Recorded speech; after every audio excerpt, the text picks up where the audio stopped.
You know, there have been so many overhyped big stories lately that it's hard to appreciate when a truly big story actually comes along. But Detroit's decision to file for bankruptcy protection is, I think, one of the most important stories in America right now. Detroit's debt is $18 billion. That's more than 4 times the next largest bankruptcy. If you just parceled out that debt out to the entire population of Detroit, it would be $100,000 of debt for every family of 4. And while it suffered for years under mismanagement and corruption under many Democratic officials, today Detroit is fast becoming the most libertarian city in the United States. In many areas, there are basically no public services besides decaying roads and bombed-out infrastructure. 40% of the streetlights don't work at night, and that leaves a troubled city stuck in the dark. Even police and emergency services have literally become optional. Think about it like this. Across the country, a call to police brings a response in about 11 minutes. In Detroit now, the average is 58 minutes, and many times it takes much longer if the police come at all. Now, if you know all that, you know that cutting current public services, what's left of them, won't cover Detroit's debts. New taxes won't do it either.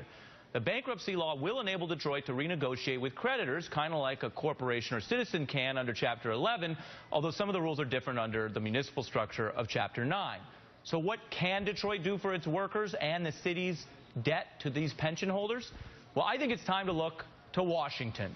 Yes, just like Republicans did in the 80s for Chrysler and Continental, or like Democrats did in the 90s for the investment firm Long-Term Capital Management, or like Republicans and Democrats did in the 2008 financial crisis for Bear Stearns and Wells Fargo and Bank of America and J.P. Morgan Chase and Citigroup and Morgan Stanley and Goldman Sachs and Bank of New York Mellon and, yeah, over 700 other banks. As Wall Street financier and auto industry expert Stephen Ratner wrote in the New York Times, the residents of Motor City are no more responsible for Detroit's problems than were the victims of Hurricane Sandy for theirs. Congress right now should convene a special session to address Detroit's emergency. It can send emergency aid right now as the city prepares to operate without a solvent government.